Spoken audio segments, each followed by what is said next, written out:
चलिए नमस्कार, मैं लक्ष्मण यादव, आपके अपने YouTube channel PCS by Alex sir में स्वागत है।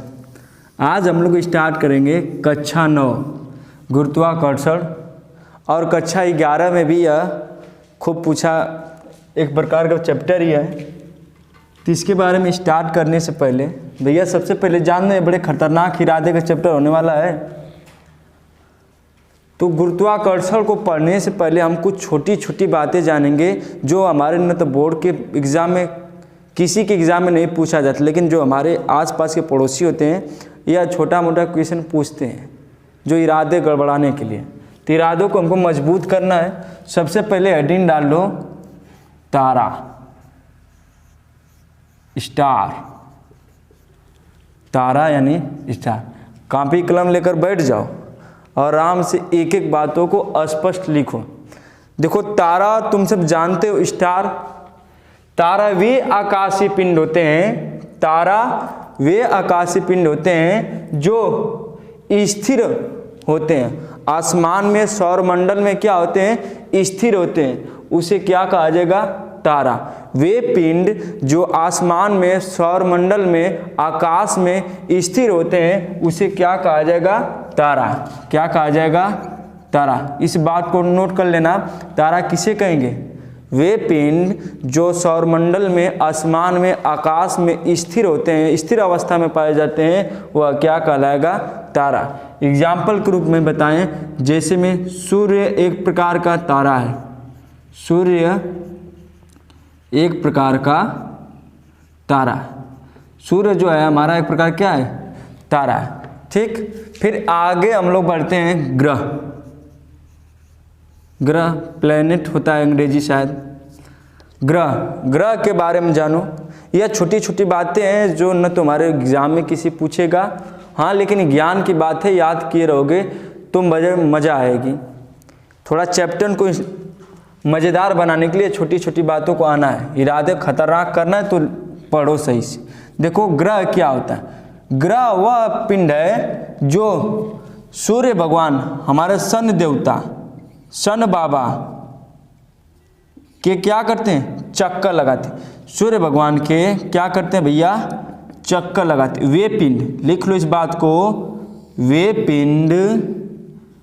पिंड जो सूर्य भगवान के या सूर्य देवता के या सूर्य पिंड के चारों ओर निश्चित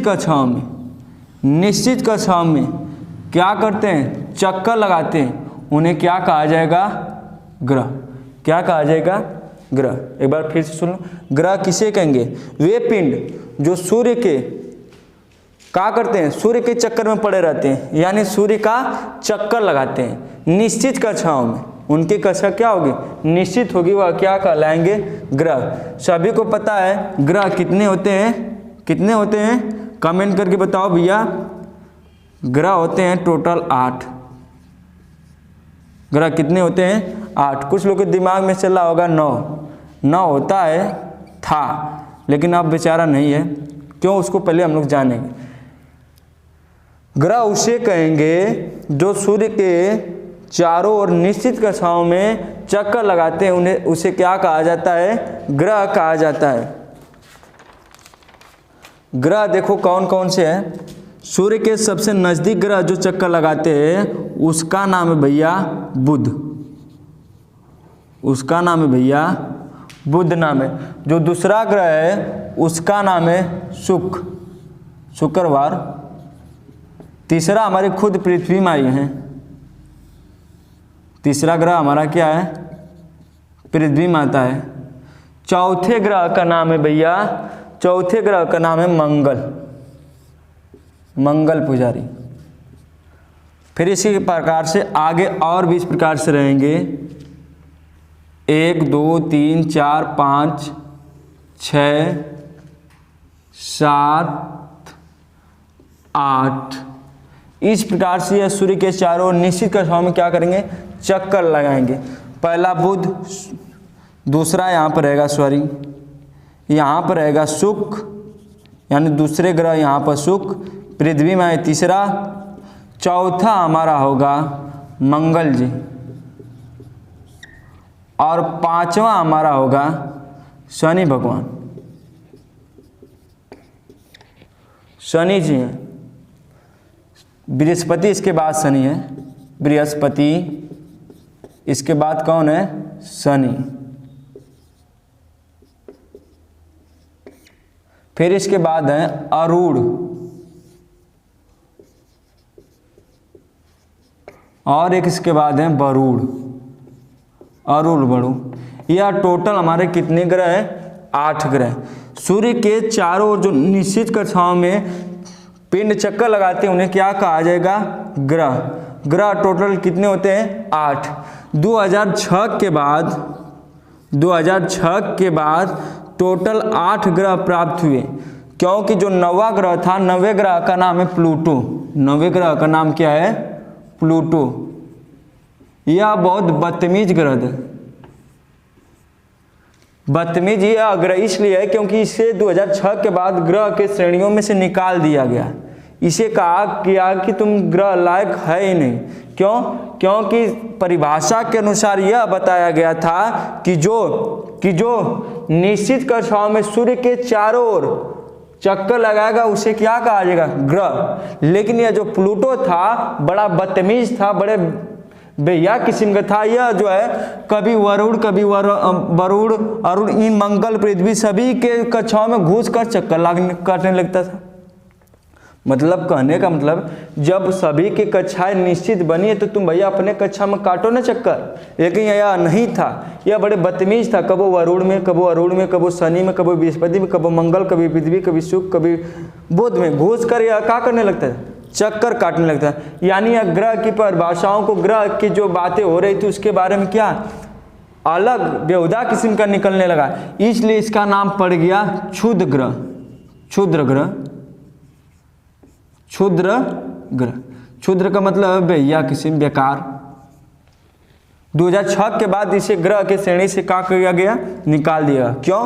क्योंकि यह अपने कक्षा में न चक्कर काट कर दूसरे के कक्षा में क्या करता था, चक्कर लगाता था। समझ गए? कोई दिक्कत? तारा उसे कहेंगे, तारा वह आकाशीय पिंड होता है जो स्थित होता है सौर मंडल में, वह क्या कहलाएगा, तारा। ग्रह उसे कहेंगे जो सूर्य के चारों ओर, ऐसे पिंड जो सूर्य के चारों ओर निश्चित कक्षाओं में चक्कर लगाते हैं उसे क्या कहा जाता है, ग्रह। ग्रह कितने होते हैं, 8। पहले हुआ था 9, एक ग्रह को निकाल दिया गया। कब? 2006 के बाद। क्यों? क्योंकि अब प्लूटो ग्रह जो था, 9वां ग्रह जो प्लूटो नाम दिया गया था, वह बड़े बेकार था, जिसका नाम बाद में पड़ गया क्या, क्षुद्र ग्रह। क्योंकि यह अपनी कक्षा को छोड़कर दूसरे की कक्षा में क्या करता था, गति करता था। इसलिए इसे ग्रह की श्रेणी से क्या किया गया, निकाल दिया गया। समझे? तो आप ग्रह के बारे में कुछ बातें याद कर लें। इसे क्वेश्चन कभी कभी मान लो पूछ देगा, सूर्य के समीप यानी सूर्य के पास, सूर्य के समीप यानी सूर्य के पास कौन सा ग्रह है? कौन सा ग्रह है भैया? बुध। क्वेश्चन पूछा जाता है कि सूर्य के समीप कौन सा ग्रह स्थित है? कौन सा ग्रह है? बुध। अब फिर इसके बाद पूछा जाता है दूसरा क्वेश्चन कि सूर्य से दूर स्थित कौन सा ग्रह है? बताओ, सूर्य से दूर स्थित कौन सा ग्रह है? वरुण। कौन सा ग्रह है? वरुण। इसको विज्ञान की भाषा में नेपच्यून भी कहते हैं। नेपच्यून, नेपच्यून याद रखना। वरुण को एक और नाम देते हैं क्या? नेपच्यून। अरुण का एक और नाम होता है यूरेनस। यूरेनस और यह नेपच्यून। नेपच्यून, ठीक। सूर्य के समीप कौन सा ग्रह है? बुध। सूर्य से समीप, सूर्य से दूर कौन सा ग्रह है? वरुण या नेपच्यून। लास्ट वाला क्योंकि दूर है। फिर इसके बाद है अगला क्वेश्चन, सूर्य का सबसे तेजी से चक्कर कौन पूरा करेगा? सूर्य का चक्कर कौन सा ग्रह कम समय में पूरा करता है, कम समय में पूरा करता है। तो इसका आंसर होगा जो पास में होगा वही ना, बुध भैया पास है तो यह बुध कम समय में चक्कर पूरा करेगा, बुध पास में तो यह कम समय में चक्कर पूरा करेगा। अब फिर क्वेश्चन अगर आएगा, मान लो सूर्य का एक पूरा चक्कर काटने में कौन ज़्यादा समय लेता है, कौन लेगा भैया, जो सबसे दूर होगा। कौन दूर है, वरुण। जो पास में होगा वह चक्कर लगाने में कम समय लगेगा, जो दूर होगा वह चक्कर लगाने में ज़्यादा समय लगेगा। दूसरा है सूर्य का चक्कर पूरा करने में कौन सा ग्रह सबसे ज़्यादा समय लेता है, कौन सा ग्रह सबसे ज़्यादा समय लेता है, कौन सा, वरुण, यानी उसका नाम है नेपच्यून। क्या नाम है, नेपच्यून नाम है। यह जो बातें कुछ है इसको नोट कर लेना, लिख लेना, ठीक है। क्वेश्चन क्या है, सूर्य के समीप कौन सा ग्रह है, बुध। सूर्य से दूर वरुण। सूर्य को कम समय में कौन चक्कर पूरा करेगा भैया, जो पास में होगा, बुध। सूर्य का कौन ज़्यादा समय चक्कर पूरा करने में लगाएगा, वरुण, नेपच्यून। ठीक, यहाँ तक बातें नोट कर लेना, रोक कर वीडियो, फिर आगे चलते हैं हम लोग। एक और यहाँ से क्वेश्चन और भी पूछा जाता है। क्वेश्चन ए है, सबसे ठंडा ग्रह कौन सा है, सबसे ठंडा ग्रह कौन सा है भैया, जो दूर होगा वह ठंडा होगा ना, यानी वरुण। वरुण सबसे ठंडा ग्रह है। आज सबसे गर्म ग्रह कौन से होगा, तुम्हारे दिमाग में तुरंत आएगा सर जी बुध। नहीं, बुध नहीं, यह शुक्र होता है। अब दिमाग में खुरपाती क्वेश्चन आ रहा होगा कि सर जी यह तो बुध पास में है, जो ज़्यादा पास में वो ज़्यादा गर्म होगा चाहिए। एग्जाम्पल में तुम सबको बताऊं, आगे हम लोग टेम्परेचर यानी ताप में पढ़ेंगे, लेकिन कुछ बातें बता रहे हूँ। जैसे एग्जाम्पल में लकड़ी और लोहा को अगर धूप में रख दिया जाए तो कौन ज़्यादा गर्म होगा, लकड़ी की लोहा ज़्यादा गर्म होगा लकड़ी की अपेक्षा। यानी कुछ ऐसे होते हैं जो उष्मा का अवशोषण पर निर्भर करते हैं, कौन उष्मा का ज़्यादा अवशोषित हो रहा है। तो जो पास में होने का या बुध जो ग्रह है उष्मा का ज़्यादा अवशोषण नहीं करता है जितना शुक्र करता है, ठीक है। तो इस बात को नोट कर लेना। यह भी क्वेश्चन, यह थोड़ा इंपॉर्टेंट क्वेश्चन है कि सबसे गर्म ग्रह कौन सा है, सबसे गर्म ग्रह शुक्र है, और सबसे ठंडा ग्रह कौन सा है, वरुण है। इन बातों के एक एक करके नोट में या लिख लेना, तब हम इसके बाद आगे बढ़ते हैं। लिख लेना तब आगे चलते हैं। तारा किसे कहेंगे, तारा उसे कहेंगे जो वे आकाशीय पिंड जो आसमान में सौरमंडल में स्थिर होते हैं उसे क्या कहा जाएगा, तारा। क्षुद्र ग्रह किसे कहेंगे, क्षुद्र ग्रह उसे कहेंगे जो बदतमीजी करता है। कौन बदतमीजी करता है भैया, प्लूटो। क्यों, क्योंकि अपनी कक्षा छोड़कर दूसरी कक्षा में तैरता है, सैर करता है, इसलिए इसे ग्रह की श्रेणी से क्या किया गया, निकाल दिया गया। कब, 2006 में। सूर्य के समीप ग्रह कौन सा है, बुध। दूर कौन सा है, वरुण। ठीक, यह छोटी छोटी जानकारी के बाद जो है हम लोग चलेंगे गुरुत्वाकर्षण की बात। थोड़ा एक टॉपिक और छूट गई, उसको सुन लो, उपग्रह। उपग्रह क्या होता है, ऐसे पिंड जो ग्रहों का चक्कर लगाते हैं। जैसे अब जो सूर्य का चक्कर लगा रहा था जो पिंड, उसे ग्रह, और जो ग्रह का चक्कर लगाएगा उसे क्या कहा जाएगा, उपग्रह। जैसे में हमारे जो माई हैं यानी पृथ्वी माई है, इनका एक भाई है मामा जी, जिसका नाम है चंदा मामा, चंद्रमा। चंद्रमा हमारा क्या होगा, उपग्रह होगा। क्यों, क्योंकि यह पृथ्वी माई का क्या करती है, क्या करता है, चक्कर लगाता है। कौन चक्कर लगाता है, चंद्रमा मामा। तो इसलिए इसको क्या कहा जाएगा, उपग्रह। तो इस बात को लिख लो, लिख लो। उपग्रह किसे कहेंगे, उपग्रह वह पिंड है जो ग्रह के क्या करते हैं, चक्कर लगाते हैं, उसे क्या करते हैं, उपग्रह कहते हैं। चंदा मामा पृथ्वी माई के चक्कर में पड़े रहेंगे और यह पृथ्वी माई सूर्य भगवान के चक्कर में पड़े रहेंगे, ठीक है। इस बात को नोट कर लेना। आगे चलते हैं हम लोग गुरुत्वाकर्षण के बारे में। थोड़ा गुरुत्वाकर्षण का इरादे मजबूत कर लो, खतरनाक तो है ही। देखो, गुरुत्वाकर्षण के बारे में हम लोग जानने से पहले एक बात तुम सबको बता दें। सन 1686 जो भी है शायद 46 है कि 86, अब कन्फर्म हमको क्लियर पता नहीं, उसे शायद 86 होगा, जब भी हो। एक विद्वान था न्यूटन, एक विद्वान था न्यूटन। न्यूटन जब, जैसे आजकल हमारे यहाँ कोरोना की महामारी चल रही है, ठीक उसी प्रकार न्यूटन जिस कॉलेज में पढ़ता था, जहाँ रहता था, वहाँ भी ऐसे ही महामारी का कारण कुसार हुआ था, तो वहाँ भी कॉलेज स्कूल बंद हो गए। जब कॉलेज स्कूल बंद हो गया तो न्यूटन ने अपने घर बैठे थे। यह कहानी शायद कुछ लोग बताते, मैं भी जाना है, सीखा हूँ, तो इस कहानी से मतलब नहीं है, कोई अर्थ नहीं है। तो यह बताया गया कि न्यूटन जब एक सेब के फल था, उसके नीचे बैठकर आराम से सो रहा था, शायद मजा ले रहा था, जो भी कर रहा था, तो उस वहाँ से एक सेब का फल गिरा और नीचे जैसे ही गिरा, एक गिरा तो वो खा पी के टाइट हो गया, कहा सेब मिला तो खाएं कम से कम। दूसरा गिरा, वो भी खा लिया। तीसरा गिरा, तब उसके दिमाग में खुरपाती चला, भैया यह गिर रहा है तो नीचे वह कहाँ आ रहा है, ऊपर कहाँ नहीं जा रहा है, कौन सा ऊपर शक्ति है। तो ऐसा कुछ इसके दिमाग में चला। अगर सोचो, अगर इंडिया वाले होते तो क्या होता, इंडिया वाले होते तो चाम के पहले खाते, मम्मी को खिलाते, पापा को खिलाते, और बाजार में चाम के बेचते।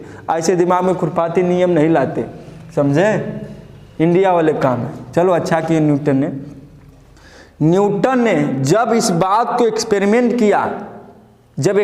किया, तो उन्होंने बताया कि ब्रह्मांड में, देखो भैया जमीन में थे, ब्रह्मांड के बारे में चर्चा करें, ब्रह्मांड में किन्हीं दो पदार्थिक कणों के मध्य, कितने, दो, कोई द्रव्यमान का पदार्थिक कण है m1 और क्या है m2, दो पदार्थिक कण, इसको कह सकते हैं हम लोग पदार्थिक कण,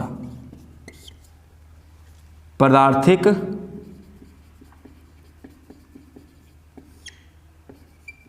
एक दूसरे को क्या करेंगे भैया, आकर्षित करेंगे, एक दूसरे को क्या करेंगे, आकर्षित करते हैं, उसे क्या कहा जाएगा, गुरुत्वाकर्षण बल। इस बात को लिख लेना, याद कर लो।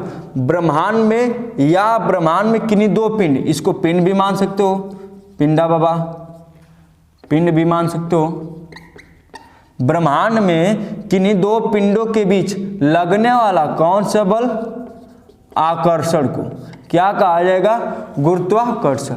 या ब्रह्मांड में दो पदार्थिक कणों, एक पदार्थिक कण दूसरे पदार्थिक कण को, एक पदार्थिक कण दूसरे पदार्थिक कण को अपनी ओर क्या करते हैं, आकर्षित करते, उसे क्या कहा जाएगा, गुरुत्वाकर्षण कहा जाएगा। क्या कहा जाएगा, गुरुत्वाकर्षण। इस बात को फिर से सुनो कि ऐसे गुरुत्वाकर्षण किसे कहेंगे। न्यूटन ने बता रहा है, बैठे थे जमीन पे और बातें कर रहे हैं ब्रह्मांड की। क्या कर रहे हैं कि ब्रह्मांड में, इस संसार में किन्हीं दो पिंडों के बीच लगने वाले आकर्षण को ही क्या कहा जाएगा, गुरुत्वाकर्षण। या एक पदार्थिक कण अपने दूसरे पदार्थिक कण को क्या करते हैं, आकर्षित करते हैं, उसे क्या कहा जाएगा, गुरुत्वाकर्षण। क्या कहा जाएगा, गुरुत्वाकर्षण। इस बात को लिख लेना कहीं कॉपी में। फिर से एक बात सुनो, क्या कर रहे हैं न्यूटन कह रहे हैं कि दो पदार्थिक कण या दो पिंडों के बीच लगने वाले आकर्षण बल को क्या कहा जाएगा, गुरुत्वाकर्षण बल कहा जाएगा। क्या कहा जाएगा, गुरुत्वाकर्षण बल कहा जाएगा या गुरुत्वाकर्षण कहा जाएगा। इसी को क्या कहा जाएगा भैया, गुरुत्वाकर्षण। लिख लिए हो तो आगे चलते हैं। गुरुत्वाकर्षण बल को हम लोग भैया बड़का एफ से प्रदर्शित करेंगे, बड़का एफ से प्रदर्शित करेंगे, उससे कोई परेशानी होने वाली बात नहीं है। हो गया। अब हेडिंग डाल लो, न्यूटन के गुरुत्वाकर्षण नियम, न्यूटन के गुरुत्वाकर्षण नियम चित्र के साथ बना लेना। इस शेडिंग को इंपॉर्टेंट कर लो भैया, बड़ी मज़ेदार चीज़ है। अब इरादे खतरनाक होने वाले हैं, समझो इस बात को।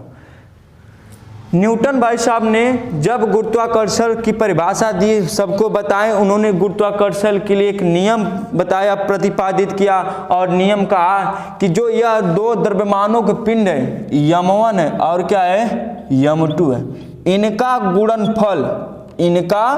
गुणनफल, बात सुनो, क्या बता रहे हैं, किन्हीं दो पदार्थी कण या ब्रह्मांड में दो पिंडों के बीच लगने वाला आकर्षण बल क्या कहलाएगा, गुरुत्वाकर्षण बल। क्या कहलाएगा, गुरुत्वाकर्षण बल। यही गुरुत्वाकर्षण बल उन द्रव्यमान के पिंडों के गुणनफल के क्या होगा, समानुपाती होगा। गुणनफल के क्या होगा, समानुपाती होगा। देखो नियम क्या बता रहे हैं, देखो नियम को ध्यान सुनना और लिखते जाने की बात को। क्या करें, ब्रह्मांड में दो पिंडों के बीच लगने वाले आकर्षण बल को गुरुत्वाकर्षण बल, यही गुरुत्वाकर्षण बल इन द्रव्यमानों, जो द्रव्यमान के पिंड है, इनका गुणनफल गुरुत्वाकर्षण बल के क्या होगा, समानुपाती होगा। गुरुत्वाकर्षण बल के क्या होगा, समानुपाती होगा। और यह जो पिंड है, यह एक दूसरे के कुछ दूरी पर स्थित होते हैं, एक दूसरे से कुछ दूरी पर स्थित होते हैं। वह दूरी क्या है, हमारी r है। क्या है, r है। यह दूरी क्या है, r है। फिर क्या करें आगे, देखो द्रव्यमानों के गुणनफल के क्या होगा, समानुपाती होगा। और इनके जो बीच का दूरी होगा, उस दूरी के वर्ग के व्युत्क्रमानुपाती के बराबर होगा। देखो बात समझो, मैं यहाँ पर लिखने का प्रयास कर रहा हूँ, लिख भी सकते हो। देखो ब्रह्मांड में दो पिंडों के बीच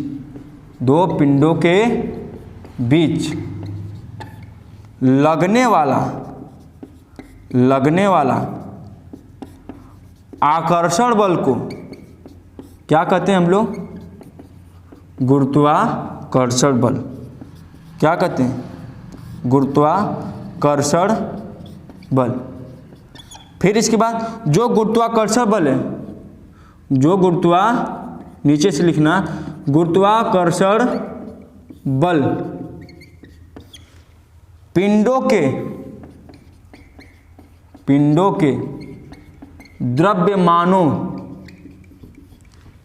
द्रव्यमानों के गुणनफल के समानुपाती होता है, तथा दूरी के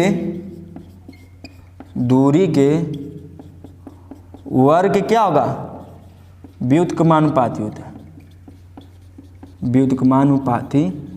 जो मैं यहाँ पर बातें स्पष्ट लिख दिया हूँ। देखो न्यूटन का गुरुत्वाकर्षण नियम क्या है, ब्रह्मांड में दो पिंडों के बीच लगने वाले आकर्षण बल को क्या कहा जाएगा, गुरुत्वाकर्षण बल। यही गुरुत्वाकर्षण बल पिंडों के द्रव्यमानों के गुणनफल के समानुपाती और उनके बीच, जो पिंडों के बीच की जो कुछ दूरी पर होगा, स्थित होगा, उनके बीच की जो दूरी होगी, उस दूरी के वर्ग के क्या होगा, व्युत्क्रमानुपाती होगा। अर्थात इस व्युत्क्रमानुपाती को अगर लिखा जाए इस प्रकार से, m1 m2 समानुपाती बटे r स्क्वायर के क्या होगा, व्युत्क्रमानुपाती। इस चीज़ को मैं इस प्रकार से लिख सकता हूँ। अब इस जो समानुपाती होता है यानी व्युत्क्रमानुपाती होता है, इसको हटाने के लिए एक नियतांक आता है। यहाँ पर नियतांक भाई साहब कौन आएंगे, f बराबर बड़का जी है, नॉट छोटका जी, बड़का जी m1 m2 बटे r स्क्वायर। यह हमारा क्या आ गया, सूत्र बन गया न्यूटन के गुरुत्वाकर्षण नियम से। गुरुत्वाकर्षण बल बराबर क्या होगा, F बराबर G_m1 m2 बटे r स्क्वायर।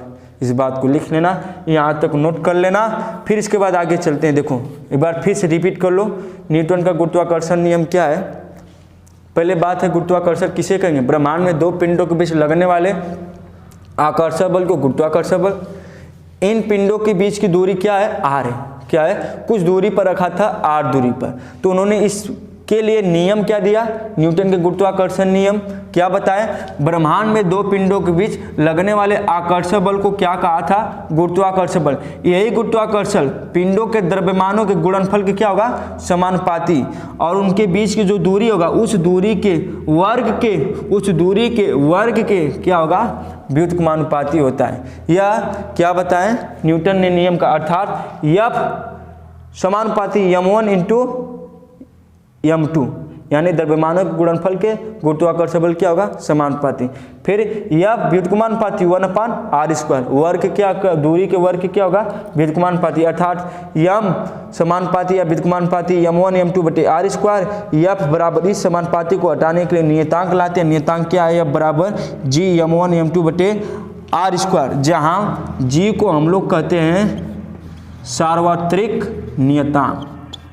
सार्वत्रिक नियतांक क्या कहा जाएगा, सार्वत्रिक नियतांक। ये इसका मान कहीं नहीं बदलता है, पूरे ब्रह्मांड में हर जगह समान रहता है, चाहे पृथ्वी लोक में हो, चाहे अमेरिका लोक में हो, चाहे कोरोना लोक में, कहीं भी रहोगे यह क्या रहेगा, समान रहेगा। इस बात को नोट कर लेना, तब आगे चलते हैं हम लोग। हो गया, इस इधर की बात को मैं मिटा दे रहा हूँ, यह फोटो के साथ उतार लेना भैया, ठीक है। ये हम तो आगे चले। अब देखो यहाँ पर निकल कर हमारा फॉर्मूला आ गया, यह बराबर g m1 m2/r²। इरादे खतरनाक कर लो भैया, यहाँ तो कोई समस्या नहीं। अब देखो, अब हम लोग यहाँ के अब गुरुत्वाकर्षण के बारे में छोड़कर हम सार्वत्रिक गुरुत्वाकर्षण नियतांक के पीछे पड़ जाते हैं। अब इसको छोड़ दो, अब इसके पिछवाड़े लग जाओ, क्या होगा, अब दूरी को इधर भेजो, f गुणते r² होगा। अब m1 m2 इधर आ जाएगा, बट्टे में हो जाएगा, m1 m2 बराबर g हो जाएगा।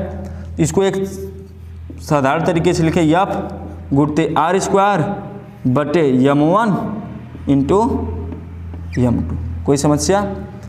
थोड़ा इसका मात्रक के बारे में देख लिया जाए। बल का मात्रक क्या होता है, यही न्यूटन होता है। दूरी का metre square, r² metre square बटे दो द्रव्यमान है यानी kg², क्या होगा, kg²। न्यूटन मीटर स्क्वायर प्रति kg², इस प्रकार से न्यूटन मीटर स्क्वायर प्रति kg²।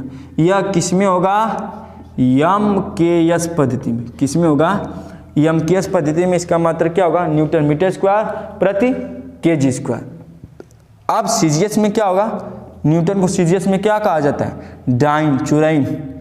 क्या कहा जाता है, डाइन चुराइन।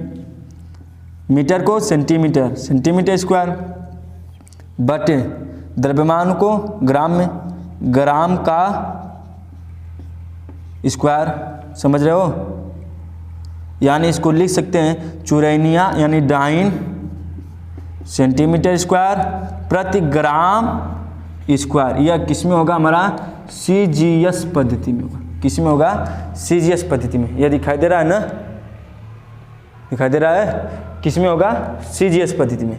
पूछा जाता है सार्वत्रिक गुरुत्वाकर्षण नियतांक का मान क्या होता है, मात्रक क्या होता है, MKS में न्यूटन मीटर स्क्वायर प्रति kg², CGS में चुरैनिया यानी डाइन सेंटीमीटर स्क्वायर प्रति ग्राम स्क्वायर। यहाँ तक कोई दिक्कत? हाँ, एक चीज़ याद रखो, G का मान होता है, G का मान होता है 6.67 गुणते 10⁻⁻11। लिख सकते हो न्यूटन मीटर स्क्वायर प्रति kg²। इस बात को भी कहीं नोट करके लिख लेना। समझ रहे हो, इरादे तो खतरनाक कर लिए, अब सवाल इस पे आएगा। इस यहाँ तक बातें नोट कर लो पहले। देखो, गुरुत्वाकर्षण नियम, फिर सार्वत्रिक नियतांक, मान, मात्रक सब याद कर लो। MKS पद्धति में यह मात्रक होगा, CGS पद्धति में यह मात्रक होगा। ठीक, कोई समस्या? अब आगे चलते हैं। याद रखना, इस बात को याद रखना, इरादे खतरनाक रखना। इंडिया वाले हो तुम सब, खतरनाक नहीं करोगे, जुगाड़े से काम चलाओगे। आगे देखो, G बराबर क्या निकल कर आया हमारा फॉर्मूला, G बराबर यही ना है। देखो, F गुणते r² बटे m1 इंटू m2। कभी कभी जो सार्वत्रिक गुरुत्वाकर्षण नियतांक की उसका परिभाषा पूछ देता है, यानी कह देता है G को परिभाषित कीजिए, G को परिभाषित कीजिए। तो इसकी परिभाषा हम लोग जान लेते हैं, क्या होगा, जान लेते हैं। अगर मान लो यह बराबर हो जाएगा G(m1), ये भी था r², कोई दिक्कत नहीं। अगर मान लो m1 बराबर 1 kg हुआ, m2 बराबर भी मान लो 1 kg, जो r है r को भी मान लो कितना 1 मीटर, क्या मान लो 1 मीटर। तो 1 मीटर मानेंगे तो यह बराबर क्या हो जाएगा g हो जाएगा, क्या हो जाएगा g होगा। देखो कैसे g होगा, f रहने दो, g m1 1 गुणते m2 भी 1 बटे r 1 का होल स्क्वायर 1 होगा, तो यह बराबर क्या आ जाएगा g आ जाएगा, यह बराबर क्या आ जाएगा g आ जाएगा। तो परिभाषा क्या होगी, परिभाषा क्या होगी, एकांक द्रव्यमान यानी एकांक लंबाई के दो द्रव्यमानों के पिंड के बीच में लगने वाला गुरुत्वाकर्षण बल ही क्या कहलाएगा, सार्वत्रिक गुरुत्वाकर्षण नियतांक। देखो बात समझो, क्योंकि ये जी यह बराबर क्या है जी, एकांक मतलब एक, एकांक दो पिंडों के बीच में एकांक दूरी पर लगने वाले गुरुत्वाकर्षण बल क्या कहलाएगा, सार्वत्रिक गुरुत्वाकर्षण नियतांक। यह परिभाषा इसको लिख लो, जी को परिभाषित कीजिए, यानी उसमें लिख लो परिभाषा, हेडिंग डाल के जी को परिभाषित कीजिए, लिख लो आराम से, लिखो इस बात को। एकांक दूरी पर स्थित दो पिंड जिनके द्रव्यमान क्या होगा एकांक होंगे, उनके बीच लगने वाला गुरुत्वाकर्षण बल क्या कहलाएगा हमारा सार्वत्रिक गुरुत्वाकर्षण नियतांक, यानी कैपिटल जी कहलाएगा। इस बात को नोट कर लिए। एकांक दूरी पर स्थित एकांक द्रव्यमानों के पिंडों के बीच की जो एकांक दूरी है उस पर लगने वाला गुरुत्वाकर्षण बल क्या कहलाएगा, गुरुत्वाकर्षण नियतांक कहलाता है। यहाँ तक कोई समस्या, यहाँ तक अब जी के पीछे पड़े थे, यहाँ तक नोट कर लिए थे ना, नोट कर लेना, फोटो खींच लेना अच्छे से और अच्छे से नोट बना लेना, बड़े मज़ेदार होगा। तब इसके बाद हम एक सवाल देखते हैं हम लोग। सवाल क्या है, सवाल देखो, एक सवाल कराने के बाद हम लोग स्टॉप हो जाते हैं। सवाल देखो क्या है, मान लो सवाल क्या है, दो द्रव्यमान 9 के पिंड क्रमशः 5 kg 10 kg हैं, 5 kg और कितने kg का है 10 kg। उन द्रव्यमानों के बीच की दूरी, उन सवाल को अच्छे से लिख लेना, उन द्रव्यमानों के बीच की दूरी 1 मीटर हो, कितना मीटर हो 1 मीटर हो, तो उन पर लगने वाला गुरुत्वाकर्षण बल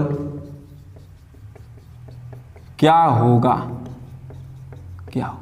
देखो क्या करा है, दो द्रव्यमानों के पिंड है, एक पिंड है एक पिंड है, जिनका द्रव्यमान दे रखा है क्रमशः 5 kg और एक दे रहा है 10 kg, जिनके बीच की दूरी क्या है, कितना बता रहा है 1 मीटर, कितना बता रहा है 1 मीटर।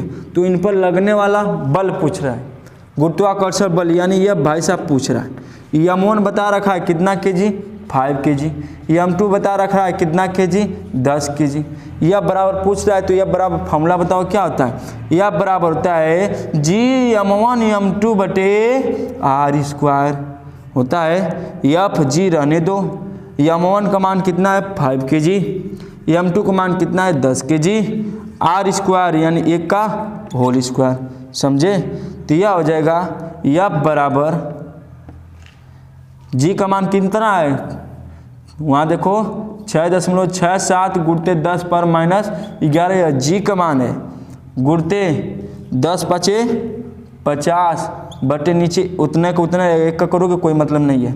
यह बराबर सॉल्व कर लो, 0 7 × 5 35 को 5 हाथ में लगा 3 6 5 30 3 33 फिर 6 5 30 3 33 दशमलव 2 अंक पर लगा लो, आ जाएगा यह बराबर 333.50 गुणते 10 पर -11 न्यूटन। थोड़ा गुणा ध्यान से करना, हो सकता है मेरा गलत भी हो, ठीक है। तो यह सवाल नोट कर लो, सवाल को भी ध्यान से, और अपनी किताब में जो भी सवाल दिया हो उसे अच्छे से नोट कर लेना। आज के लिए बस इतना ही। अगर वीडियो अच्छा लगा हो, अगर समझ में आया तो लाइक करो, कमेंट करो और चैनल को सब्सक्राइब करो भैया। फिर इसके बाद अगली वीडियो में और ढेर सारे सवाल लगाएंगे। थोड़ा यह टेलर था, इरादे मजबूत कर लो, बड़े खतरनाक इरादे हैं भैया। बंद कर दो आप। धन्यवाद।